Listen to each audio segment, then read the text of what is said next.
Hi, I'm Michelle, and I'm inviting you to wake up and live. And today, I'm going to share with you a manifesting story, a story about how I created this book.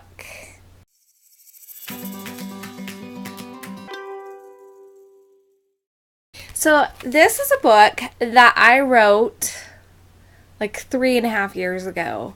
It's a Christmas story. It includes, let's see if I have a picture of him. It includes these guys, Santa Claus and Mrs. Claus, and it includes these guys. So it includes the Savior. So it's a full-on Christmas story. And I wrote this book. I got somebody to illustrate it for me, and then it sat there. Like, I had people edit it, I had it ready.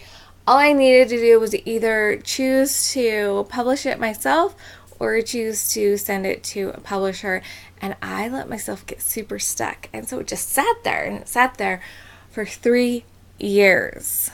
Oh my goodness, 3 years. And so last fall, I was like, I've got to figure something out. I've got to find a way to get this book published because it just needed to be completed. It needed to finish. It needed to come all the way forth, be fully birthed into this world, right? I wanted to hold that book in my hand. So I implemented 2 tricks to manifesting, 2 things that I have found that actually help with the manifesting process. And so I wanted to share with you those tips about how I've used them to actually get my book published. Now, some people would think that maybe this was a goal thing, but that wasn't really what it was about, because I set the intention to have them published. Now, the one technique I call kind of like beyond the mark manifesting, and it's not so much that, like, I've talked about how sometimes when you put a big thing like my losing so much weight that I go down to a size 2, that just seems like impossible, right? And so I got myself motivational clothes. There's hanging up right over there. Motivational clothes, and just one size down that feel doable. So that's my focus right now. Like, I can get there. And I'm not talking about that. I'm not talking about this idea of going beyond where we want to be as far as making things too big, but more of seeing ourselves step farther. Okay, so when I first came across this, it finally made sense why so many things, like, I've had all these different things, like sometimes I could manifest and sometimes I couldn't. I'm like, what was going on with that? And I, like, during the last, probably like 8 months, I've just had like thing after thing come, and it's like, oh, that explains why this worked, and oh, that explains why this worked. And it was like I finally had those missing pieces as to why sometimes it worked and sometimes it didn't. And this was one of them. And it's the idea that instead of focusing on having my book published, I put my visualizations, I put my focus on seeing this book in my local library. Now, I don't know. I've submitted it to the library. I don't know where it's at. Our library is actually closed right now for the month that they're painting and doing new carpet. They've been doing a total remodel, and so it's closed. And I don't know if it's going to come out after. I've not heard back from them, but I did submit it, and that was my thing, is getting past the idea of publishing it and seeing me move on to the next step. And I did that with this book. I've done it with other things. And I was telling my friend about it, and so he shared with me his analogy that I'm going to now share with you. So the idea is that, it's not an idea. He did bike racing, like dirt bike racing, motorbike racing, whatever. Motorcycle racing, I don't know what it's called. He did that kind of thing all through high school, and he was a champion. He was doing amazing with it for a lot of years, and he really loves it. He's still, like, he's got a passion for that kind of thing. And he told me there were 4 kinds of people on the tracks. there were the people there that really didn't have much faith in themselves at all. They just didn't even believe, and they always came in last. Those are the people that came in last. And then there were the people that thought they could do it, and they felt like they belonged, but they really didn't have this idea that they could actually win. And so they would come, like kind of be the middle of the pack. And then there was the group of people that saw themselves winning. And these people would come in like third or fourth place. And then there was the winners. And the winners actually saw themselves holding the trophy. It was going past that win and on to holding the trophy. Now, when I first consciously heard this concept and gave me that missing piece, there was 2 examples that the guy I learned this from shared, and I think they're powerful examples, so I'm going to share those with you as well. He was coaching somebody who did some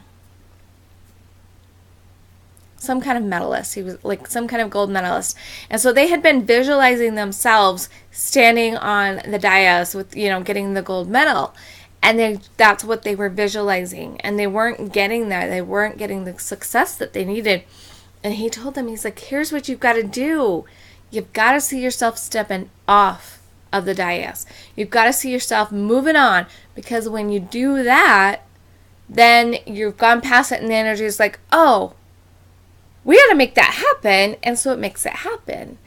And the other one was a football player that he kept trying to visualize himself making that play. But what this coach had him do was actually visualize himself watching the replay on TV. So if the replay happened, that means it already happened, right? And so that's the idea, is to picture it already happening. So that's why one of the reasons why people can manifest their soulmates by imagining their soulmates in them with daily life. They're not necessarily, like if you're focusing on the wedding, you may never get to the wedding. If you focus on after the wedding, then the wedding's going to happen because it brings that in too. And so that's one of the techniques that I used to create this book. As I started imagining it past being published, I started seeing it on the library shelves. And I thought that was a pretty powerful way.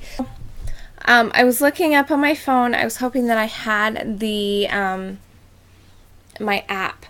What I do is a digital vision board because I really don't do well with it somewhere on my wall. I'm not one of those people that are super aware of my surroundings. I spend a lot more time in my head, processing things, analyzing things, hanging out in the intuitive world. And so I miss a lot of details. An example of that was my son and I were talking about how the garbage can wasn't where it belonged. And he walked in and he saw, and he used his physical senses to realize that the garbage can was moved. And I walked in and I was like, I feel like something's wrong. What's wrong? It felt like something was out of place. And then I was able to bring my conscious into it and look for what was out of place.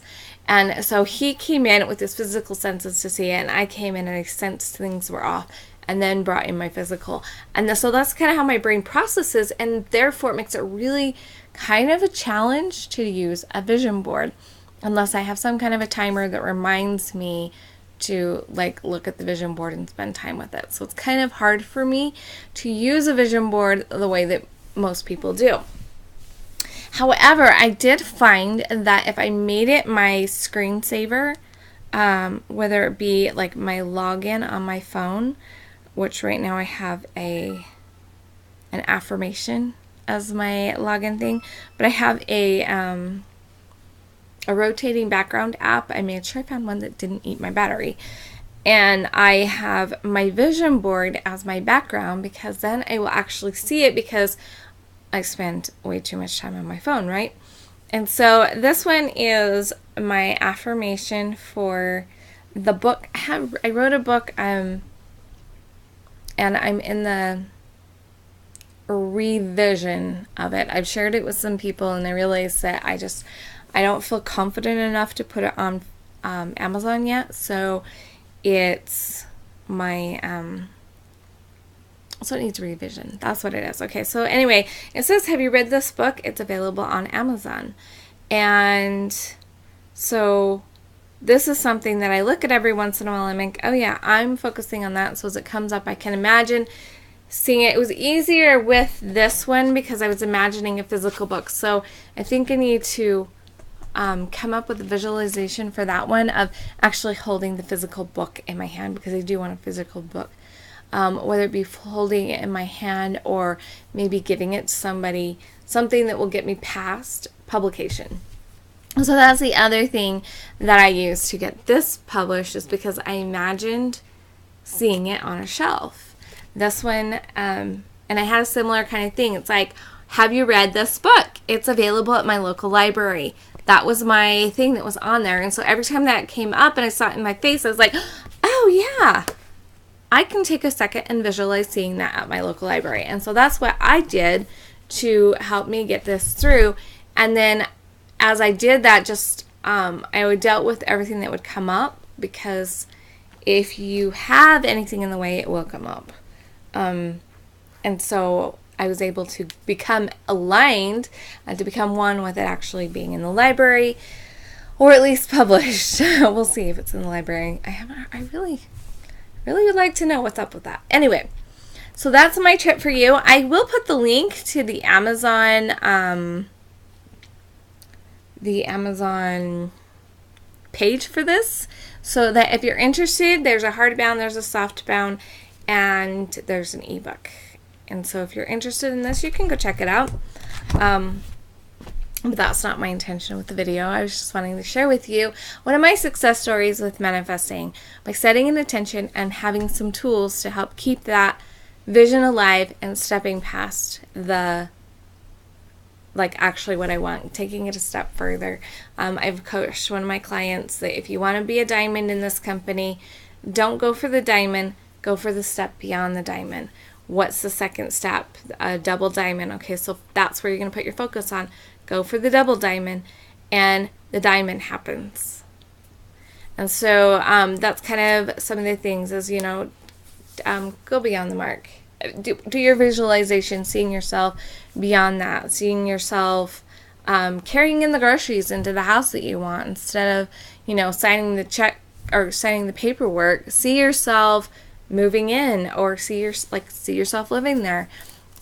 Take those steps beyond just acquiring that thing, and that's how you can make it happen. Thank you so much for watching. If you like this video, please like it, and be sure to leave a comment below and subscribe. I will see you later. Remember to let your soul shine big, bright, live, and beautiful, and have a wonderful, wonderful day. See you tomorrow.